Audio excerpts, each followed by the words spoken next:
The Steelers are out 14-3 right now. I thought that the Washington D would be able to do something. I mean, I heard Antonio Gibson left or got knocked out. So, I mean, he was essentially, at this point, he's their whole offense. So yeah. So somebody had posted that he's what's his name there? The quarterback Smith is the comeback player of the year. And 100%. To mention Ben Roethlisberger is crazy, and I agree. I think that he's definitely the comeback player of the year. But people then don't even mention Ben Roethlisberger when they talk MVP, and to me, that's insane. I saw him. I'm pretty sure they did like a odds thing. I saw him as fifth. See, that's insane. How is he not the top? You were an 8-18 last year without him, and now you're 11-0 with him. I don't know if I agree with top, but I mean I think he's kind of right where. And this was before Russell Wilson's embarrassment against the Giants, so it had Russell Wilson ahead of him. Obviously Aaron Rodgers, Patrick Mahomes, and honestly I can't think of the other person. But I mean I think that's realistic. Now Russell Wilson's probably out of that conversation, but. Yeah, for me, Ben Roethlisberger, I think the definition of MVP is most valuable to your team. And if your team was 8-8 without you, and you're the only thing that was added on the comeback, and now you're 11-0, that's pretty much sums up most valuable to me. If you've been enjoying the soft open here, obviously you've noticed we've got 3 screens going. We're going to talk about that in just a second, but let's jump right into our intro video. Thank you for listening to this Belly Up Sports Podcast Network product. Some said we go belly up, so we made it our name, and we're still here. Jordan. Oh, a spectacular move by Michael Jordan. Drives one out to deep left field. This one's got a chance to get out of here. Gone! 3-run Jimmy Jack first. Big league home run for Mike Trout. Pass is intercepted at the goal line by Malcolm Butler. And an 81-point game. 55 in the second half. Ladies and gentlemen, you have witnessed the second greatest scoring performance in NBA history.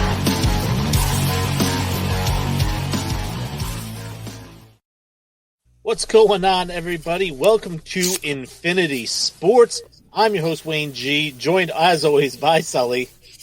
And we've got a guest host here, Brandon. We'll get into you in a second. I'm going to let you say hi in a second, but we got a couple of things quick, which is where to find us. Obviously, you're watching on YouTube Live, Facebook Live, Twitter, or you might be able to find us on iTunes, Spotify, Stitcher, or Amazon Music if you want to find the audio version, but I do highly recommend the video version because we got a lot of cool stuff with the different overlays and video graphics.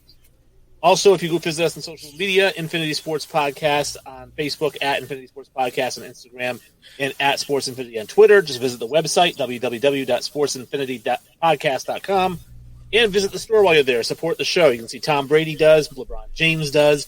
Get some Infinity Sportswear, just like the celebrities actually do. So, as I mentioned at the start, we've got 3 screens. We've got a big star with us today, Brandon Combs, who is the host of the Man Hour, host of TSS, host of The Great Debate, and that was on the All ACCS network. And he's got his own radio show now with Michael Buckheister on the big XWXVW in Louisville, the Man Hour show there. Brandon, we are psyched to have you aboard. You're like a big celebrity now. I don't know about that, man, but it's been a wild ride for sure. I've been working at this for a while. It's been a couple years of schooling and trying to get my foot in the door, and started out with you guys a little bit on the podcasting end of things, and we just got to a point where we were able to get our foot in the door, and it just kind of went rampant. And I also noticed that you said with Michael Buckheister, you forgot that I have a third member of the team there. Like, I used to remember that you had a third member of the team, but I understand that. I forget about LeBlanc too. I'm usually alone when I'm with him, so it's pretty good. It's definitely not shots. I just totally, he's hardly ever on there. I feel like you're on there 2/3 of the time, and he's only on there 1/3 of the time. I genuinely did not know there was a third one. Like, not to be an asshole. Like, I'm sorry. The funny thing is that LeBlanc. We just got into an argument about the guy with the Browns. I don't know. I think that was on your page, Joe. Yeah. Yeah. And the Browns, and he's just a Riri, and I didn't know that was the whole thing. And then I seen LeBlanc, so obviously, man, I should have put it all together. But yeah, man, that was wild. Oh shit, my fault, that man. Joe guy was a huge troll for a little while. Oh yeah, I mean you could tell. Got out of hand. I mean, he spelled the word, like, he would talk and he would say, I am doing this, and he'd spell it EYE. So it was like, bruh, like, it just... It got to a point where he was sending us personal messages on Messenger. And really? Yeah, like, it got bad, so we just ended up kind of curbing that. I mean, we don't mind the hating and the bashing, and we'll go back and forth, and if we're bad, you could tell us we're bad. And we're very open to talking and going back and forth. I mean, the name of the group that he was in is called Trash Talk. Yeah. So we're fine with Trash Talk. Yeah, exactly. But when you get personal, and like he was sending the guys pictures of their wives next to Miss Piggy, like he was getting out of control, man. So we had to nix that real quick. Oh wow! Damn. One of your fans here looks like that's your son Joe, and that might cost you 12 seconds. So, thank you for your service. That guy. So you guys have had I don't know if you've seen, but you've had that guy Joe Tebow we were just talking about. That's a profile that I don't know where it came from. I don't know who it is, but it just came up as incestuous son Joe. So it's somebody who was trolling him while he was trolling us. And it's not me. I'm not typing anything. It's nobody on the show. I don't know who it is, but whoever it is, he's funny. And like I said, I talk all the time about how one of my favorite hosts is the Kirk Minahan from the Kirk Minahan Show. Yeah. And Kirk, if you look at, they have 1,000 parody accounts that follow the show. Like, he'll do a bit about some guy named Joe Thomas. This, there's a Joe Thomas thing that follows the show. And it's so hey, you guys, like I said, you guys are making it. Hey, Minahan's a beast in the business for sure. I love Kirk Minahan. There are a lot of guys I do like. There are some guys that I could do without, like a Max Kellerman. Nobody likes Max Kellerman though, or Stephen A. Smith, and yet they have their own show together. Yeah, the other guy over there on Fox, the former football player, I don't like saying his name. Yeah, but I just don't like saying his name because he's just a clown. Like I can't stand Shannon Sharp, man. I swear to God, like if I could ever have an interview with Shannon Sharp, the first question I ask him is, "Why are you such an idiot?" That's how the interview would start. So that's probably where the interview would end too. Probably. Yeah. Of course, being a Chicago guy, we are going to start things right off the bat with the Chicago Bears, who lose, they fall to 5-7. And I got to ask you, like, what is going on with this franchise? Because they started off the season, looked like you were going to be right, and they were going to be 11-5 and go to the playoffs.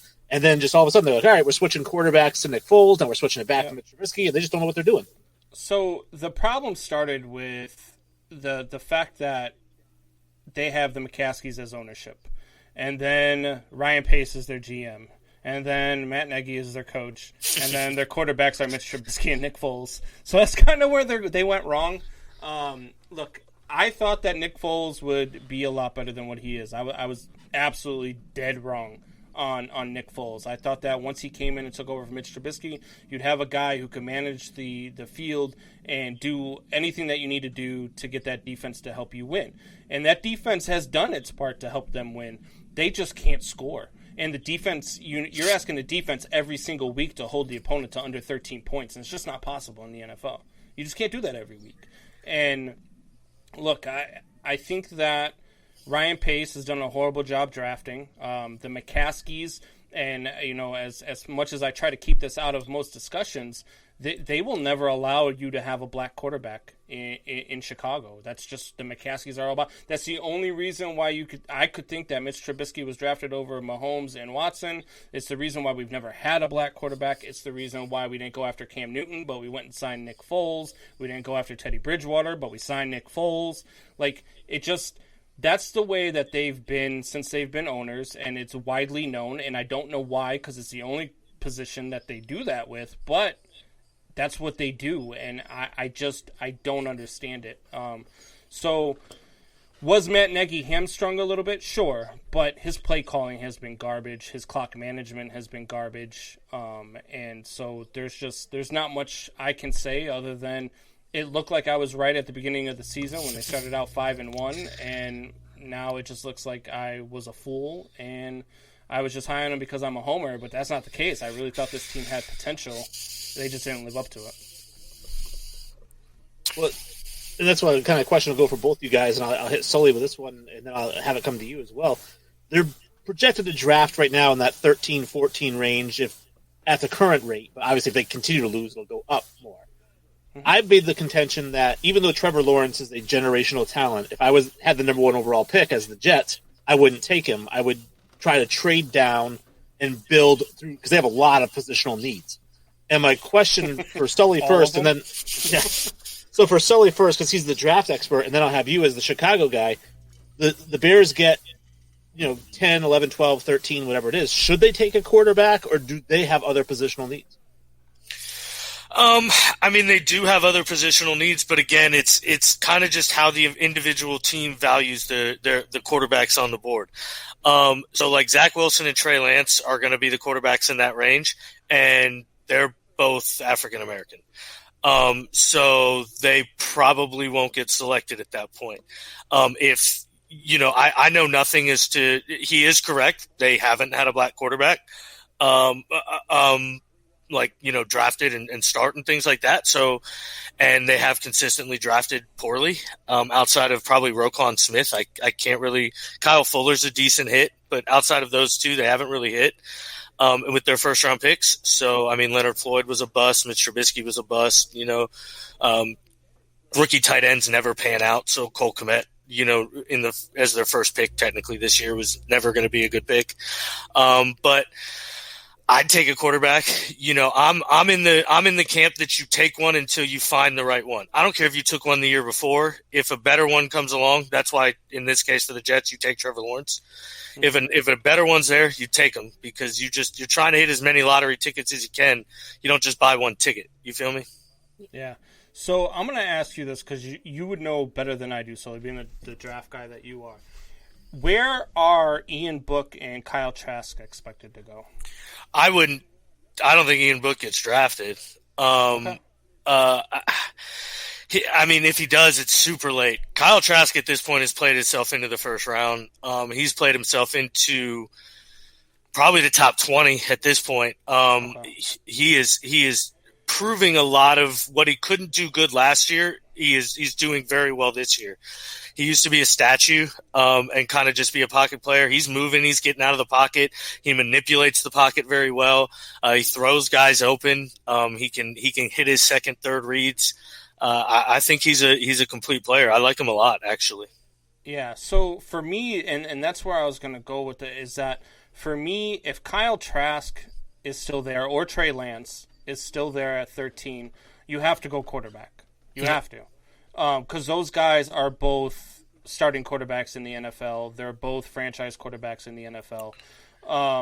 However, the Bears do have a strong need for offensive line. A very strong, especially for run-blocking offensive line. And it's funny because we were talking about a guy before the show, Nolan Laufenberg, who is an amazing run blocker. And so I almost want to say if you feel like you can get a starting quarterback in the second round, like a Mac Jones or something like that. Yeah. So if you can get one of those guys in the second round, or if you feel like Kyle Trask is falling, or whatever the case is, then sure, go offensive line. But if Kyle Trask or Trey Lance are out there at 13 and you don't get either one of those guys, I'm telling you right now, I'm going to end up with a broken 50-inch TV. Because that's just, it's not, it's going to be a different GM. There's no way that Ryan Pace has a job after the season's over. It's going to be a different head coach because there's no way that Matt Nagy has a job after the season's over. So I'm very interested to see which way the Bears end up going. It's been a very disappointing tenure for Matt Nagy, who was supposed to be an offensive genius and has one of the worst offenses in the NFL. So I'm really interested to see which way they go. Well, another team having some quarterback issues is the Eagles, who are, I think, 3-7-1 or something like that now. And and still in second or something? And so this last game, we have, Carson Wentz comes in. He throws a bunch of not interceptions. He didn't have an interception, but he threw a lot of incompletes. Didn't look great. Jalen Hurts comes in, throws his first career touchdown pass. He was drafted in the second round. Everyone's kind of been clamoring for him, especially Jesse, who hates Carson Wentz.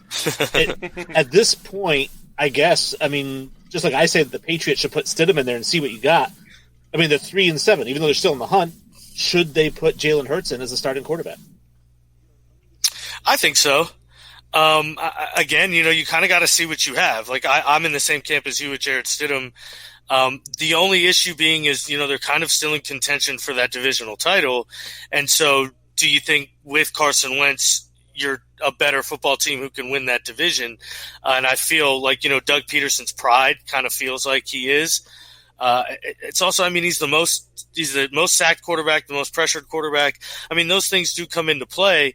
But, then at the same time, Jalen Hurts is more mobile, and so maybe he offers something more. I don't know. That team's just not very good to begin with, so I'm not sure either quarterback's going to succeed in that offense. Well, Hurts provided a huge spark for them yesterday, and I'm going to say that if they would have started Jalen Hurts in that game yesterday, they might have won it. Yeah. Look, Jalen Hurts came in that game and just did some things on offense that I'm not sure if it was just a boost for them to see Jalen in the game or whatever the case is, and maybe once there's some game film on him and stuff like that, he'll slow down. But he looked really good yesterday, and if I'm the Eagles, I'm starting Jalen Hurts this coming week. Division or no division race at 3. You shouldn't even be in a race at 3-7-1 anyway. But it was funny. I was talking to a buddy of mine who's a Jets fan. I said, just think, if you guys were in the NFC East at 0-12, you'd still be in the hunt for the division crown. And I like Jalen Hurts as well. And when he went to Oklahoma, I was so excited that he was in the Heisman race after kind of getting the boot from Alabama, because I felt like he's a decent quarterback. And what Oklahoma allowed him to do is they run a spread offense where he was able to kind of sling the ball around, which at Alabama he didn't get to do as much. And so I thought it was good that he could showcase he could pass the ball. I still think the problem is when somebody was initially calling for Hurts, like, hey, let's get Jalen Hurts in there. I was like, all right, well, if you take Carson Wentz out of an offense that has no offensive line and your top two receivers are Greg Ward and Travis Fulgham, you're going to have Jalen Hurts with no offensive line, and your top two receivers are Greg Ward and Travis Fulgham. So what real good is it going to do? That's kind of the point I was making, and I agree. But at the other side of that coin is, with no offensive line, a mobile quarterback helps, and you can scheme him time by rolling him out and things like that. So it offers a little more in that sense. And again, it's just to see what you've got. Is Carson Wentz really your future going forward? If he is, you play with him. If he's not, then I think I agree with Brandon. You start Jalen Hurts and you ride with Jalen Hurts. And that's where they went wrong initially. It's kind of like the Green Bay Packers drafting Jordan Love.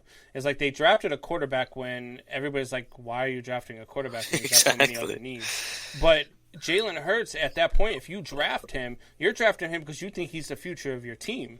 That's the only reason why you're drafting Jalen Hurts. And so to do that and then not give him the opportunity, to me, would be foolish. You have to see what you have, regardless of who your top two receivers are, regardless of what your line looks like. Let the kid learn. I'm one of those guys who every job that I've ever gotten into, I'm like, throw me in the fire. I'll learn as I go. And that's kind of what you want to see here with Jalen Hurts is, hey, how are you going to handle this? Because if you can handle it when we're bad, you could certainly handle it when we're going to be good. Exactly. Now, the Seahawks are a team that obviously the quarterback that we thought was going to be the MVP early on because he was averaging 400 yards and 4 touchdowns a game or whatever it was. He just video game numbers right off the bat. And then all of a sudden, Russell Wilson came down to earth. Not just last game, but the last few games, he's really kind of slowed down. But, 12 points against the Giants.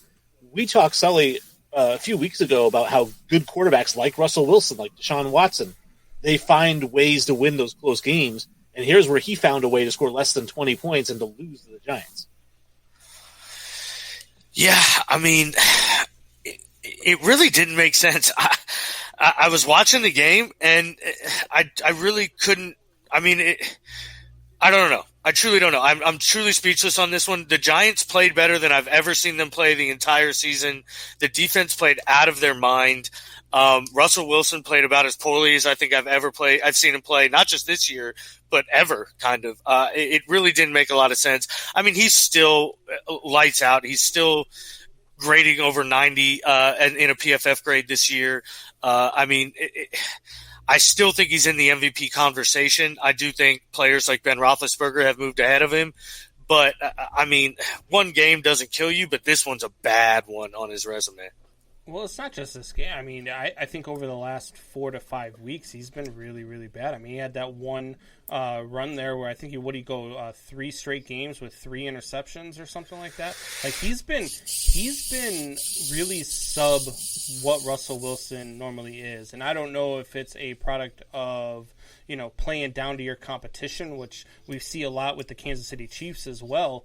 I'm not sure if that's what Russell Wilson has been doing, what the Seattle Seahawks have been doing, or if maybe that New York Giants defense maybe is just a little bit better than everybody gave them credit for. Maybe that's why they're on this 4 straight game run or 5 of their last 6 game run that they're on. I mean, because when they were 0-5 and 1-7, nobody in the world thought that they were coming back to win this division, but it looks like they're going to come back and win this division unless the Washington, not Redskins anymore, can kind of pull something out. Yeah, I guess for me watching it, it is perplexing because, again, we did have that conversation where you thought this was a guy that could actually get your team to win games, and he's just been struggling. But I will say that mine and Sully, one of our favorite quarterbacks, is Kyler Murray, who I've referred to as Russell Wilson 2.0. There's another guy who started off 6-2 or whatever it was, and now he's kind of faded off as well. It's funny because when Kyler beat Russell Wilson, I said that same thing on our show. I said Kyler Murray out Russell Wilson to Russell Wilson, and he looks a lot like Russell Wilson. He really does. He looks like he's on the career path for Russell Wilson. And unfortunately, he's been mimicking Russell Wilson's last couple of weeks as well because he's been playing about as well. It really is a quarterback show because now we're talking about Tua Tagovailoa, who, if this thing blows my mind, and I know Sully and I talked about it a little bit, but it doesn't make sense to me. I'm curious to get your take. He starts, he gets the win again this past weekend, but it's like the guy wins 2-3 games in a row, and then they yank him during a 2-minute drill, and then he misses a game, then he starts again and he wins, and there's a lot of conspiracy theories about this. Now, I know that what's his name? Brian Flores has come out and said, well, he wasn't hurt. We just felt like Fitzpatrick gave us the best chance to win. But there's also kind of a lot of underlying reports. I've heard that his ankle was really hurt and then it got rolled up on kind of right before that 2-minute drill. And I don't understand. I know Sully said a lot of times in the NFL, these guys try to hide these injuries, but I don't understand. I don't understand why you bench him and say it's because of poor play if it's really an injury. So I'm going to say that Tua actually does not give them a better chance to win than Ryan Fitzpatrick. Ryan Fitzpatrick should be the quarterback of the Miami Dolphins for the rest of the season. He should have never been pulled in the first place. I know they said that was the plan and they were sticking with the plan or whatever the case is, but that is not. You guys are a good team, and you finally have a chance to compete for a division that you've never had. Well, you haven't had the chance to win in like the last 20 years, right, with the New England Patriots. And Tua yesterday against a really bad Cincinnati Bengals defense, against a Bengals team that doesn't have their starting quarterback. You went out and, you threw for 296 yards and a touchdown, but you scored 19 points. I mean, you didn't exactly light up the world. Did you have good stats? Sure, but you were also playing a really bad defense that if you were as good as everybody wants you to be, those numbers should have been way better than what they were. I think that Ryan Fitzpatrick is really getting a raw deal in Miami, and I think that Ryan Fitzpatrick would have Miami in a spot to, win this division with Buffalo if they would have never messed with it in the first place.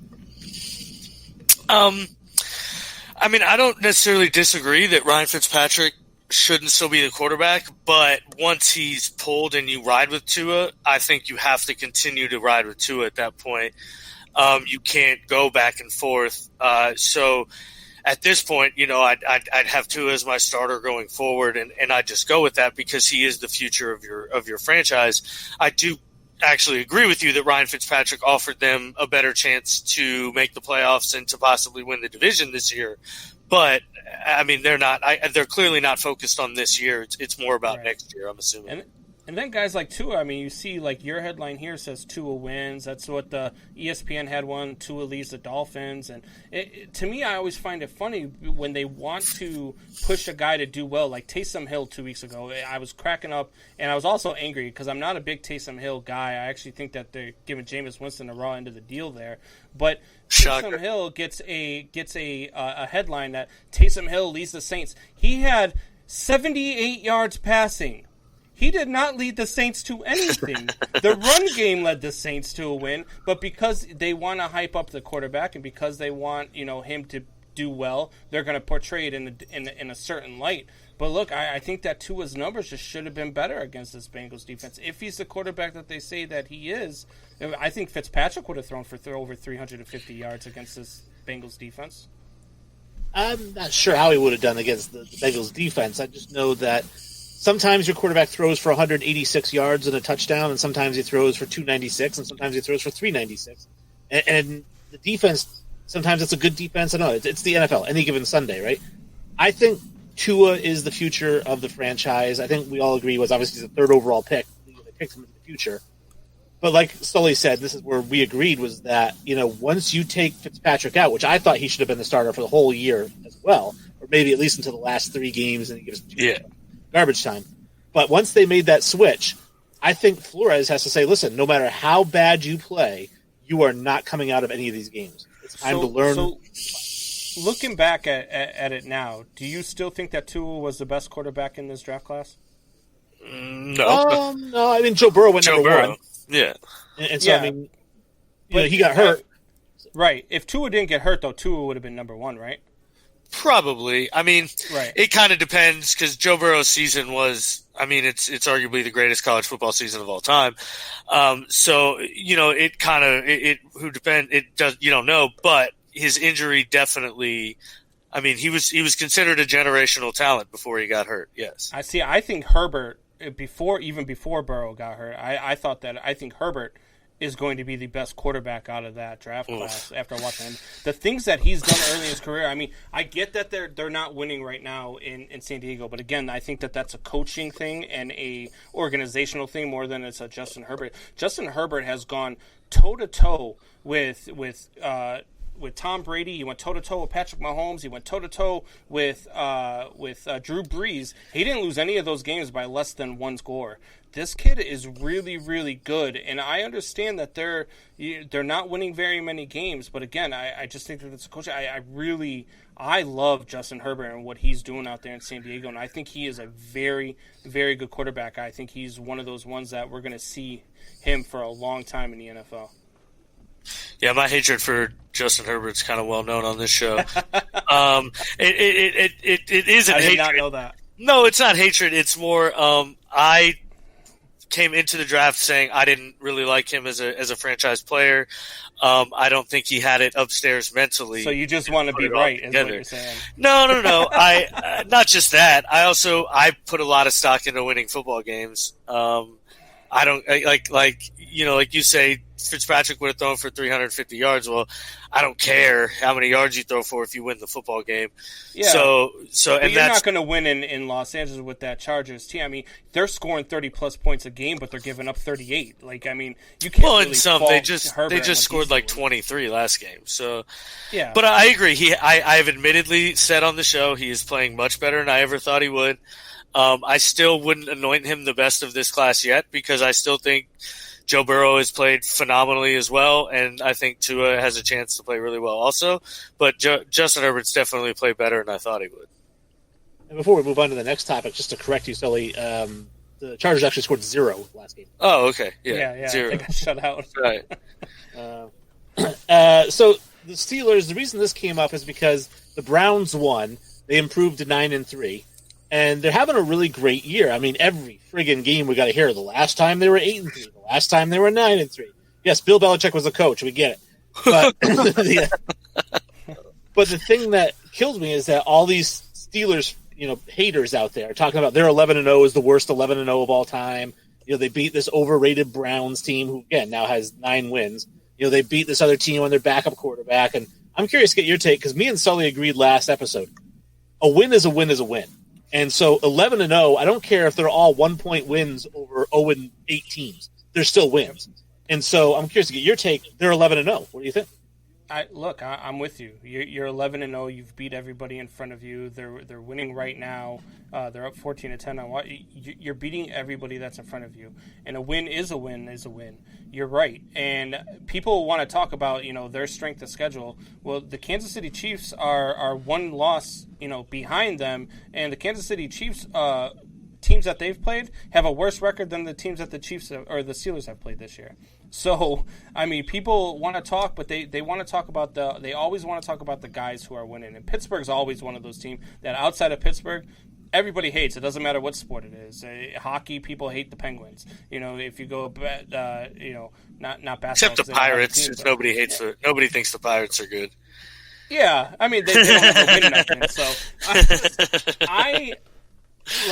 I just think it's a product of when you're on top, people want to hate. They want to bring you down. They want to see you lose. Like, if you're not a Steelers fan right now, you're watching every Steelers game so that you can say, I was watching when they lost that one game, or you can pick them apart after they lose and see, they got exposed. The Steelers are the best team in football on offense and on defense. They are sound all the way around. And while I think that the Kansas City Chiefs are a score-at-will team, their defense is what makes them less of what the Steelers are. And I feel like the Steelers are just built for this. I think the Steelers could run the table. I don't think they will, but I think that they could. And they prove it week in and week out. Well, no surprise here. The Jets choke. But, Sully and I were surprised a couple of weeks ago. We're like, hey, they tried to win. Yeah. And it looked like they were going to win this game right up until 5 seconds left in the game. And, I mean, they scored the go-ahead touchdown, 5 minutes left, and then with 5 seconds left, they give up the deep play on the blitz to Henry Ruggs. They ran the Madden blitz all. But at the same time, it was a great throw. It was a great catch. I mean, you end up losing those games. I don't like that they fired the defensive coordinator after that, almost like, hey, this is why we're firing us because of that play, because really your team is just garbage. You're keeping your head coach because I think privately they've given him instructions, do whatever it takes to lose every game. The blitz all confuses. Did you see, I don't know if you guys saw, but so they interviewed Derek Carr after the game. He says, I was really surprised when I saw them come with a complete blitz, but at the same time, as soon as I saw it, I was really, really happy. So, that was everybody knows. At that point in the game, there's not very much time left. You go to a prevent defense, right? I mean, you stop them from scoring at all costs. And instead, they said, no, we're going to go all after the quarterback, and we're going to leave your wide receivers wide open. So, I mean, to be fair, that's what Greg Williams does. He's done it before in the same exact situation when he was the defensive coordinator for the Browns against the Broncos, and it worked. They got a sack. So it's kind of just the way he plays that situation. Is he'd rather, I guess, pressure than let you wait. Now, I don't agree with it. But like all these people screaming like they were tanking on purpose and trying to lose on purpose, so they called an all-out blitz. That's where I got to say no. That's not what happened. Greg Williams has a history of doing this. This isn't the first time he did it. He didn't just say, hey, you know what? Let's run like you said, a blitz all for the shits and gigs. No, he believes in it in this situation. Do I think it's the right call? Absolutely not. No, it's the terrible call. But it's something that he's done before, and I agree. The firing's a joke, though. Question for you now: if you're a quarterback or a middle linebacker on the team, you're the quarterback of the defense, correct? So why not audible out of that all blitz? You're like, what the hell?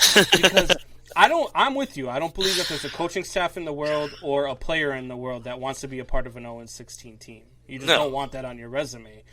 So I don't think that anybody's really trying to lose on purpose. If Gase is trying to lose, Gase is a moron. Gase is an absolute, probably the worst coach in NFL history. I saw an interview with him last week who said he said he failed to develop Sam Darnold. Well, no, you failed to develop the entire organization. You are an awful coach, and you should never have another job again. Period. Well, a topic that's near and dear to your heart is the Saints quarterback situation. As the Saints continue to roll with Taysom Hill at quarterback, and I'm curious to get your take only because I know that you're passionate about this. You're a big Jameis Winston top 10 quarterback in the league. I know I don't want to go 10 rounds on this, but I do kind of want to. It does play into this whole scenario where I've seen is Jameis Winston getting blackballed. I don't think so because I think that Taysom Hill's been with the organization longer, and I think when they signed him to this extension to have him for this year instead of letting him leave as a free agent, I think they kind of made a commitment to him, like, we're going to give you a chance to play and show us what you can do. If you can't do anything, it's on you, but we're going to give you that chance. And I think that's what they're doing here, is they're giving him the chance, and they just keep winning. So you think that Taysom Hill is a better option for the Saints than Jameis Winston? I'm not saying that. I'm saying I think that they are giving him a chance because they told him they would. So you give this guy a chance when you are, and granted, I think that they, and I said this at the beginning, I think that they gave the ball to Taysom Hill because they saw their schedule for while Drew Brees is going to be out, and it's not very tough. But against those not very tough teams, he has not really performed well outside of the first half of yesterday's game. He had a killer first half, and then in the second half, he came out and he stunk again, and they almost lost that game. Like, and that's another thing that I don't understand. We'll have to talk about that another time. But they should have still had 1 second left on that clock. But because of review replay rules, which I did not know, they can't put any time left on the clock unless it's 2 seconds or more. Which to me is mind-boggling. How you can't give another team when it clearly shows there was 1 second left on the clock a chance to throw another deep bomb. But I think that a guy who last year, and granted, I'll give you the interceptions. Everybody will talk about the interceptions. It's the first thing they want to bring up. But I'll also tell you he's the same guy that threw for 5,000 yards and 33 touchdowns. I want that guy over the guy who's going to give me, 7 for 23 for 78 yards or light up the first half and disappear in the second half. I feel like, and we're seeing it now in Tampa Bay, we're seeing now with Tom Brady, the play calling is just atrocious. So maybe it wasn't all Jameis Winston's fault for the 33 interceptions. Well, granted, I'll give you a quarterback throws an interception, he throws an interception. If it's a tip ball, it still goes against the quarterback. But I feel like Jameis Winston, here's why I think, and why I brought up are they blackballing Jameis Winston, is because you've got a guy who threw for 5,000 yards and 33 touchdowns, and you've got a guy in Drew Brees who really has look, he's just showing his age this year. He's still been winning games. He's still doing the things they need him to do in New Orleans, but that offense has not been as high flying as it has been over the last 4 or 5 years. And if you brought in Jameis Winston and he starts scoring 35 to 40 points a game with your offense, and then you bring Drew Brees back and he's only going out there scoring 27 or 23, and God forbid you lose that first game that he comes back, all of a sudden the whispers are, we want Jameis over Drew Brees, and that's what the fans start talking about. And so they don't want to do that to Drew Brees, and that's understandable. You don't want to do that to a guy of that class and a guy of his caliber and what he's meant to your organization. I understand that. But I completely think that that's why they said, hey, we'll just go with Taysom Hill here, because we don't want to have that conflict when we bring Drew Brees back. Well, I don't agree with that at all. So you watched Jameis Winston up close in Tampa. Yeah, I can't agree with that at all. I mean, Taysom Hill had a decent game last game. He was 27 for 37. You know what I mean? He was 21 for 27 in the first half. So then he was 6 of 10 the second half. So he only had to throw 10 balls, but he was still completing 60% clip. I mean, that's not bad. I mean, he had 232 touchdowns, 0 turnovers. I mean, the big important stat there is 0 turnovers, and I think that's what this team wants. I agree. They looked at the schedule and they said, what can we do to get through this schedule with the least amount of damage? You're never going to think least amount of damage and Jameis Winston in the same sentence. You're just not. This was just a case where they said, hey, look, we can put Taysom Hill in. We can run essentially the same offense. We don't have to adjust our offense. But they did, though, because you can't use Kamara in the same effect with Breeze or even, and that's why I think Jameis Winston would be better than he was in Tampa Bay, is because of you got Alvin Kamara, and they couldn't run that same offense, and they showed that in the first 3 weeks. They can't run Alvin Kamara. Yeah, but Jameis Winston doesn't have the mental capabilities to check down his receivers. That's why he throws so many interceptions. He forces balls downfield, and this isn't a downfield offense. It's not. Michael Thomas doesn't run a route past 8 yards down the field. Alvin Kamara doesn't catch the ball more than 8 yards down the field. It just doesn't happen. This isn't an explosive offense. It's a methodical offense, and that's not Jameis Winston's play style, in my opinion. That's why did they pick him up? Because I do think in maybe after this year or 2 years from now, something like that, they can find a way to maybe change their offense and use him. But in this case where they've got Drew Brees and they've got an offense and it's implemented, I mean, I don't think you just change things in the middle of a season. So we just talked about Tua and not going back and forth, and because you kill a guy's mentality. So you sign this guy to be the backup, and then when it comes time for a backup to come in, you put in Taysom Hill. What does that do to his mentality? You did not sign him to be the backup. You signed him to be the third-string quarterback. The backup was signed for $20 million. Drew Brees got hurt. Who came in for the rest of that game? Well, that was because Taysom Hill was actually playing in the game at that point. He hadn't taken quarterback snaps. Who's getting paid more money to play quarterback? Well, Taysom Hill's getting paid to be a gimmick guy. No, I mean, who's getting paid? Who's getting my essential point is who's ever getting paid more is the team's view of their backup quarterback is kind of my point. Yeah. I just think it's the wrong decision. I really do. I hear you. My 2 points that I was going to make that I disagree with you on. One is when you said, is the problem Bruce Arians, because obviously we see the 30 interceptions or whatever last year. The coaching staff and the play calling is never responsible for interceptions. Those are quarterback decisions every time. Secondly, you'd mentioned if he came in and played really good, then do we hear whispers about Drew Brees? Drew Brees is to New Orleans what Tom Brady was to New England. You will never hear whispers. You could have Dan Marino in his prime as a backup. No, there's no Marino. There's no whispers. There were no rumors about Tom Brady every time that they lost. There was no saying he's getting old. We gotta get rid of him and Belichick. There were nobody was saying put Brian Hoyer in. Nobody was put Brian Hoyer in. I listen to Boston Sports Radio every time that they lose, just because I love to hear the fans jump off a cliff in Boston, and that's what they do every time they lose. And every time that they lost, there was like, hey, maybe it's time to move on for Tom Brady. And you don't want to do that to Drew Brees in New Orleans, and I understand that. And they don't want to have what happened. They don't want to see Drew Brees next year playing for the Jacksonville Jaguars on a 2-year contract. So I understand what everybody says. Everybody comes at me about the Jameis Winston thing. I just think a guy that threw for 5,000 yards and 30-plus touchdowns is just a little bit better than a guy who really had never, thrown for any type of yardage in the NFL. Michael Buckheister questions Sully here. He says, so because someone's getting paid more, they're ranked higher in the depth chart? Yeah, for the most part. Yeah. Yeah. Okay. I mean, for the most part, yeah. I mean, you go look at 98% of depth charts. The guy that gets paid more is ahead of the guy who gets paid less behind him. I think the only exception would be old contracts. But, yeah, if you just signed a new contract with a guy, that's the guy. I mean, like I said, 98% of – yeah, there's exceptions, I guess. But for the most part, the guy behind you is going to get paid less than you. Yeah, I can get behind that. I don't disagree with that. Now, we love to talk sportsmanship on the show, bat flips and whatnot.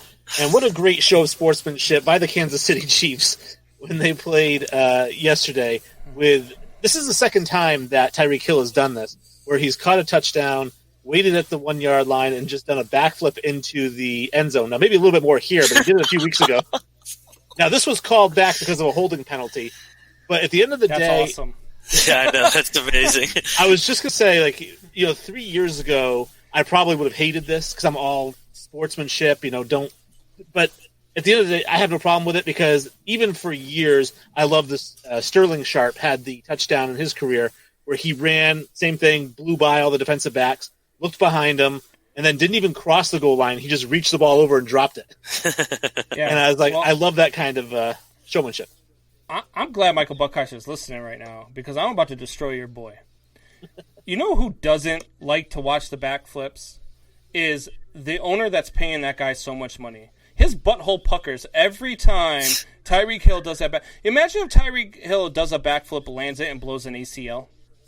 Like, what? You know what I mean? Like, it's just stupid, man. Run into the end zone, celebrate, do what you got to do, run to the camera like everybody else does, watch yourself on the little end zone TV, do what you got to do, but do not do a backflip, because if you do a backflip and tear an ACL, I'm telling you right now, the Chiefs without Tyreek Hill are a completely different team and a completely beatable team, and you do not want to see Tyreek Hill out of that lineup. Nobody in the NFL, I don't want to see the Chiefs go against the Steelers in an AFC title game without Tyreek Hill. To me, that would be boring. So I'm not against it. I don't mind watching flamboyant, celebrations. I'm all about bat flips in baseball, but this backflip, man, it's just dangerous because of injury reasons. I actually kind of agree with that. Like watching it, I think it's fun. I want to see it. If I was a part of the team, like if I'm Andy Reid or something like that, I'd tell him, hey, let's cut that shit out. Let's just do something else to get it, fall backwards, or, do something. Don't backflip, because I agree. Now, he doesn't land it, and I think he doesn't land it on purpose. So he doesn't put any kind of stress on his knees, but in any case, because he could easily land that backflip if he wanted. He still lands on his knees. So all right, so instead of a torn ACL, you got a torn patella. Yeah, or like a torn Achilles or something like that. He could catch an ankle and turn Achilles. I agree. Oh.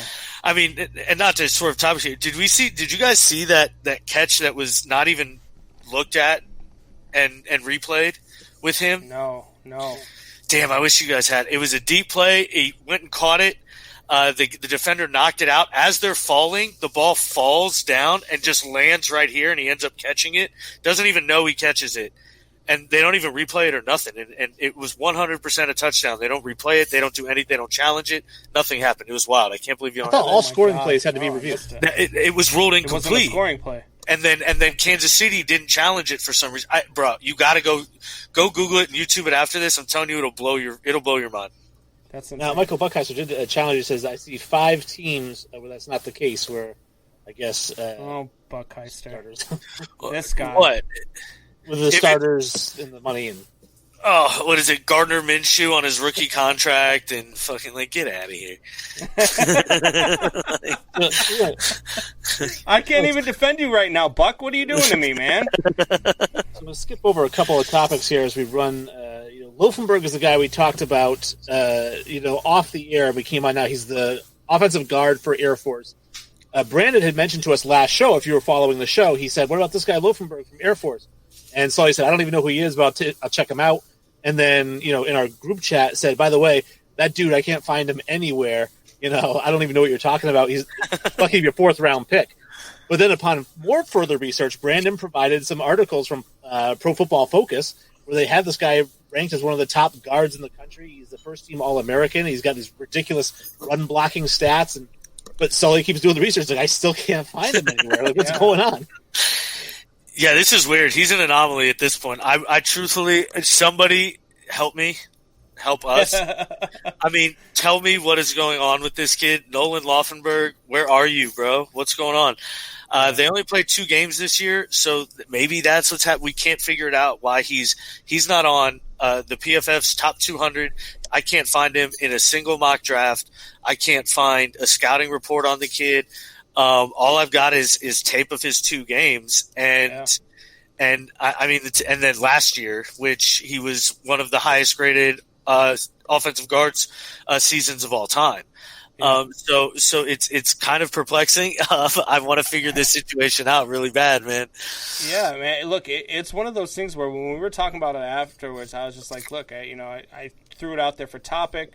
I seen the kid play. I think he's really good, but then I started looking in, and I'm like, man, why is it? So in January, they had him. PFF had him ranked at the number 3 offensive lineman in college football. In August, preseason, he was ranked as an All-American and on the one of the best linemen in college football. And now he's not even going to get drafted. Like today, he's not even in the top. He's not on their top 200. Yeah, so I don't know if he decided to stay in the Air Force. Maybe he's going to pursue his career in the Air Force. Maybe he's going to use his degree. I looked up his profile on Air Force, the website, and they're talking about, he says he wants to, play in the NFL after his season's over. He wants to do that. So I really have no clue, man. This kid's run defense, though, I mean, we talked about it. This kid can run block. His pass blocking leaves some, but, they don't pass at Air Force. They don't they're a run first offense, but his run blocking ability, and that's why I mentioned him at with the Bears at 13. If they're not going to go with the quarterback, they got to go with a run blocker, and he would be one of the best out there. But I don't even know if he's out there. Well, and the thing too, I read about him isn't so much that his pass blocking is a detriment. They just don't know how good of a pass blocker he is because they don't run enough fast plays. Yeah. So that's why I was going to say to Sully, this is a kid who gets invited to the combine. We know how good he can run block. If he has a good shuttle and he shows good hands in the positional drills and he interviews well, could he be a first-round pick? I mean, I don't know. I don't know enough about the kid. I truly don't. I mean, I guess. I mean, you don't grade that high and you're not a good player. I mean, the company he's in are elite players. It's like Quentin Nelson and Chance Warmack and guys like this. It's elite grades and elite guys who went in the top 10 at offensive guard, which doesn't happen. I don't know. I talked about Wyatt Davis last show, and he's one of the better guards I've seen, in quite a while, technically sound. He's, like I said, you get his hands on you, he's gonna maul you. This kid is that way too. From the two games I saw, because I did go and watch his two games when you mentioned him. I mean, as a run blocking player, he's exceptional. It's fun to watch him. I talk to Wayne about it all the time. Balance. The kid's never on the ground. His center of gravity is never off point. That's very important. But you don't know what you're going to get as a pass blocker, and that's important. I mean, when you got Aaron Donald in the middle and Chris Jones in the middle, these pass rushers from the interior, you got to know how to pass block. So now I saw a stat that said that he had 298 knockdowns last year. Yeah. Now that's insane as an offensive lineman. 298 knockdowns is absolutely phenomenal. So I really want to know what this kid is doing, where the hell he's going, where he's gone. I don't know. I mean, hopefully he's doing okay. Hopefully he's healthy. Yeah, I know. But I just I really want to know what's going on with him. Now, skipping over a little bit again, is that we've got wrong one. So actually, it's still in the Bulls draft. So I was going to bring up the Patrick Williams. I know you didn't like this pick. Going fourth overall. I understood it because of the ceiling on the kid. He's the second youngest player in the draft. His athleticism is through the charts. He defends extremely well, which is why he'll do well in Billy Donovan's system on a Bulls team that doesn't have a lot of really good defenders. And, he's a knockdown three-point shooter. It needs to improve going to the NBA level, but they really look at him as a 3-and-D guy, plus his athleticism and the defense, and being 18, 19 years old. Yeah. So I think I understand the pick. My question for you, kind of where this is going, is should high school players be allowed to go to the NBA draft? Because that's essentially what the Bulls did here. They took a flyer on a guy that said, high risk, high reward. This guy could turn out to be a 10-time perennial all-star. He could turn out to be nothing. And that's the chance you take with high school players. So what do you think about the whole high school player? So I've always been a big proponent of, if a kid is good enough in any sport to be drafted out of high school, he should go ahead and get drafted. Because I'll tell you right now, after high school, if you don't want to go to college, you could go ahead and do anything else that you want to do other than professional athlete. If you don't want to go to college, you can go to the military, and you're old enough to go ahead and head overseas and shoot people. But you're not good enough to play in the NBA, or you're not, I don't understand the whole in any sport. I get it, NFL is different because of size and all that type of stuff. But if there's a kid out there that somebody thinks is good enough as an NFL scout to say, hey, I want to draft this guy out of high school, why not let him? Why not let the guy go earn a paycheck and do what he's ultimately going to do anyway? The NBA is a little bit different because what is it? You have to do 1 year at least, right? Yeah, 1 year removed from graduating class. Yeah, in NFL, I believe you have to play at least 2 or 3. So so it's a little bit different, but yeah, absolutely kids should be able to get drafted out of high school. So what's your take, Sully? Because obviously I showed the highlight there of Kobe Bryant. You're my favorite player. Of course. If you can play, go play. I mean, that's the way I feel. That's the way I've always felt. I agree with the NFL's way. I think it should be 2 years, not 3 years. But I don't think an 18-year-old young man can play with a 26 and 27-year-old full-grown man in the NFL. But, I mean, I give him a shot. But at the same time, like I see the side to that coin. Because they're having violent collisions over and over and over again. In the NBA, let them play. I mean, let them play. See, I disagree NHL, with they let them play, and there's violent collisions too, though. I disagreed with that. Like, we just interviewed on our show the kid who committed out of Indiana to Ohio State, Zen Mikulski. And that kid is 6'6", 285 pounds. So I think he could go up in the NFL and block. Like, I think that there are guys that are out of high school that are big enough to compete with grown men. Whether or not they have the mentality to be able to compete with them, all that is a different story. But I think that, especially in the NBA, man, look, all you're doing on a basketball court is running up and down and jumping. So all you're doing by making a kid go to college for 1 year is giving him one more year to end his career. And that's just, I think you should just allow it right out of high school. Absolutely. Well, before I get to my take on the high school NBA, I am going to correct you about the kid that you interviewed. He could not play in the NFL. And the reason being is that size is just a number. So we talk all the time about old man strength, right? You ever think about challenging your dad, right? You could be 6'7", and your dad could be 5'9". He'll put you through a wall, right, if you challenge him. Like, old men just have certain kind of strength. So if you take a kid and you put him up against grown NFL players, they would maul that kid. He wouldn't have a chance. I don't care how big he is going to get knocked backwards by 200-pound safeties. I agree. Now, as far as the high school thing, I agree. I think high school, just let them play, especially now with the developmental league and how it's coming along. But my only thing to advocate for the NBA having an age limit is it's a private entity. They can make any rules they want about employment. Well, yeah, of course. Yeah. So I don't want to take away their right to say, hey, listen, you should be letting kids because they can go to Walmart. Well, Walmart could make you get a 1-year degree or a 2-year degree too. Imagine Kobe Bryant going to Duke or UNC and then tearing an ACL and never getting to see him play in the NBA. That's the risk you take. I mean, DeJuan Wagner went to the NBA because his coach Calipari told him, he said, go to the NBA, man, because, it's a risk you take, but it's a risk you have to take right now, and you shouldn't have to take that risk. Get paid. I mean, very few players. For every Kevin Garnett and LeBron James, which are two guys who are able to come in and play right away at an all-star level out of high school. Literally, even Kobe Bryant, Jermaine O'Neal, I don't care who you name. Name any other player besides Kevin Garnett and LeBron James, and you'll be wrong if you say that they were ready for the NBA out of high school. They weren't. And those two guys are just different. But I like it. My question for you kind of as we end this segment is this.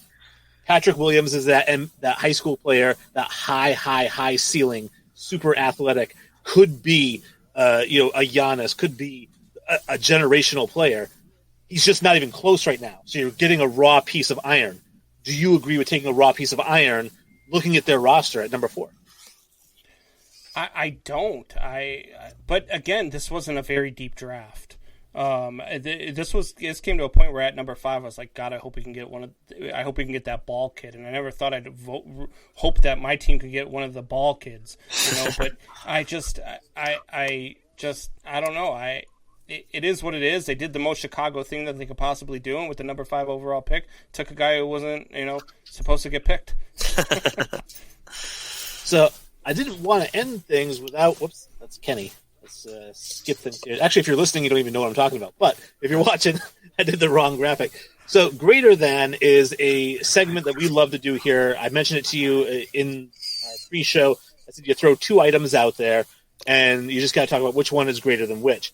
So I wanted to kind of kick things off here, and I'll let you prepare yours. Me and Sully can kind of show you how it's done, and I'll throw this one out there for the 2 of you.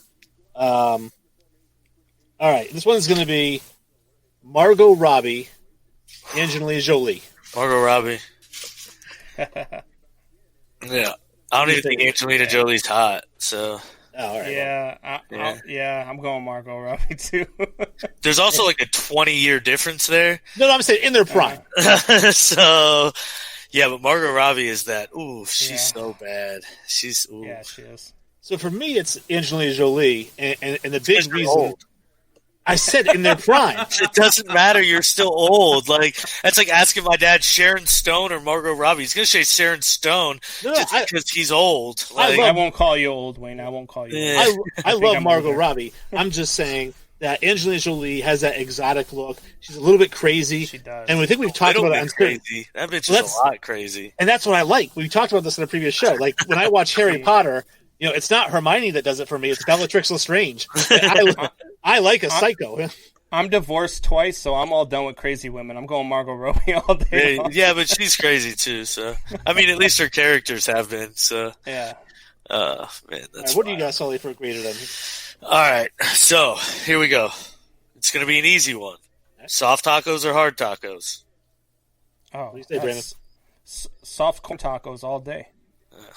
Soft corn taco. Man, look, man, I'm from Chicago. My stepdad is Mexican. I am all about my Mexican food, man. But I'm going soft corn all day long. Soft corn tortillas. I was going to say soft tacos, but then I remembered I'm not a pussy. So I'm going with hard tacos. Because hard tacos are where it's at. All right. Nah, man, it's the soft corn, bro. You put two of them, too. You crisp them up, get the soft corn, and then just meat, onions, cilantro, queso fresco, a little lime. We're in there, baby. All right. I don't know. It's soft tacos to me. You just name it a burrito that's open face burrito, and a tiny open face burrito, right? Yeah. All right, guys. So I'm gonna go with a sports one here. Uh-oh. I'm gonna go hockey on TV or baseball live. Ooh. I'll let Sully, because Sully likes hockey. Yeah, but I'm going to take anything live over anything on TV. That's not true, but definitely baseball live over hockey on TV. Baseball live over hockey on TV. I love going to baseball games, so it's nostalgic for me. Like I love getting a dog and getting peanuts and watching the game and heckling players. Like I genuinely love it. So for me, I'll kind of, alter what Sully said. I will take any sport live over hockey on TV. So I love hockey live. Hockey live is just awesome. There's nothing like it. Yeah. But I can't watch it on TV. I just don't get the game enough to really appreciate it. So I don't care if it's baseball, basketball. Football is a challenging one live because it's such a crap football live. Junk. I hate football live. But I just can't watch hockey. Yeah. Man, it says a guy who watches guys run up back and forth to put a ball in the net once every 4 or 5 possessions. Well, put the short shorts on the hockey players and I'll watch it. Yeah, right? Jeez. Hey, when they jump 10 feet in the air on skates, I'll watch it on TV. So let me ask you, Brandon, watching the Blackhawks on TV or watching a game at Wrigley? Oh, man, look, I'm a baseball guy. Game at Wrigley all day long. I'm through and through. I'm a baseball first, and then hockey's my second sport. So I really do love hockey. I do love the Blackhawks. But I'm gonna go any sport live anyway. I just love the atmosphere. I love sports live, even football live. I don't mind it because before I even get in the stadium, I'm drunk because I'm pre-gaming it in the parking lot. So it doesn't really matter at that point. And I'm a Bears fan, so I already know my team's gonna lose. Yeah, you're gonna lose. Yeah. So a game at Wrigley to me, which I finally moved back to Chicago for the first time in 15 years, and COVID hit, so I didn't even get a chance to go to Wrigley this year. So I'm bummed. I can't wait. Yeah, I can't wait for baseball season this year.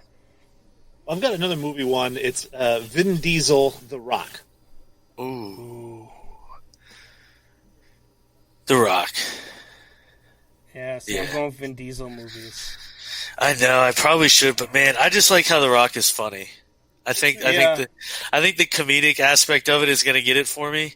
But yeah, I mean, I can't tell you how many times I watched the original Fast and the Furious, like in the theaters too. God, like yeah. I must have gone at least 20 times, like in the theater. A lot of people forget about him in like Pitch Black. Oh, Pitch Black was my shit. Yeah, and then the Riddick series and then was amazing. The one where his wife gets murdered and he's like the drug the undercover. What the hell is it? Man Apart. Man Apart. Man, that movie was so good too. Yeah, I mean he's got a bunch. Knock Around Guys. Knock Around Guys is phenomenal. Yeah, it was good. Wayne put me on that one. So I actually go with The Rock here, and I'm a huge Vin Diesel fan. I love Vin Diesel. And the first time I saw the Fast and the Furious, it's so funny to think that movie is actually about Brian, Paul Walker's character, but you don't even remember that he's in the movie because Vin Diesel just steals every scene he's in.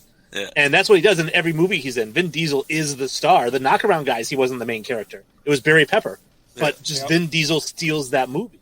And so he's so phenomenal that I love him, and I think he's underrated as a dramatic actor. But at the same time, when I'm looking at their catalogs, I don't think anything Vin Diesel has done has been as good as Walking Tall. Yeah. And that's just an amazing movie with The Rock. And I think The Rundown is so funny and just a great movie. And then we've got, The Gridiron Gang is just a fantastic movie. So in terms of being just a dramatic actor, I think The Rock has him beat. In an overall movie catalog, do I want 9 Fast and the Furious or a variety of The Rock? And I know you're going to get the Tooth Fairy and the Game Plan in there, but I'll take it. Yeah, but you're also going to get half the Fast and the Furiouses now, too. I guess that's true. Because The Rock's in those. So, you're going to get your Vin Diesel fix. So... Yeah. We doing another one? It's Sully's turn to go. It's my turn to do one here. All right. So I know, right? All right. Let's see. Which one do I want to do here? All right. We can do this one. All right. Steak and cheese or hot Italian? Ooh. Look, man, I'm a big proponent of steak and cheese. I love steak and cheese, man, but hot Italians are good too. I'm going steak and cheese, though. Man, steak and cheese with everything, the onions, the peppers, the mushroom. Oh, my dude. All right, I got to go. I'm going to say I don't like either one of those options. What? Yeah, what? But since I'm forced... I thought you said you weren't a pussy. I know, right? I was just going to say, you guys are going to take that comment right away because I don't like either one. But I would take steak and cheese and to put a little bit of sauce on the whole not a pussy comment. I would take steak and cheese with nothing but the steak and cheese. Oh, my God. What a bitch. See, I'm a hot Italian guy. Give me some hot peppers on that bitch, too. Ooh, man, all that's right. My jam. So my next one obviously doesn't apply to Wayne because he doesn't like vagina. I'm going to go with Shakira or Gwen Stefani. Oh, actually, this isn't a bad one because I don't really like either one of them. So. Oh my God, really? Yeah. Oh. But I don't dislike either one of them. But neither one of them are really like in my top. Like, oh my God. But I don't know. I'd probably go Gwen Stefani. Just because. I mean, I used to have a crush on her back in, like, her No Doubt days. Oh, my God, yes. So then, like, now she's just, like, that older lady that, like, can still probably put it down. You know what I'm saying? Everybody's hit it. Yeah, that's okay. Yeah, so my thing is this, is that, Gwen Stefani, I'm surprised you mentioned her No Doubt days, because that was, like, 95, and I thought, boy, you're a little kid, you won't remember those. That was his first hard-on. Second, thank you very much. Yeah, I had a crush on her. Was the first one. I had a crush on her during the No Doubt days. I think any guy my age did. Yeah. But that said, I would take Shakira just because of the way she moves. I mean, she is going to be wild in the bedroom. She is just... Them hips do not lie. They don't.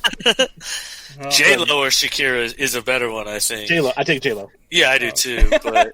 Wayne didn't skip it. J-Lo. I take J-Lo over pretty much anyone. Is my mic working? J-Lo. It's like, why are you screaming J-Lo? From the attic. I thought the show was over at 7.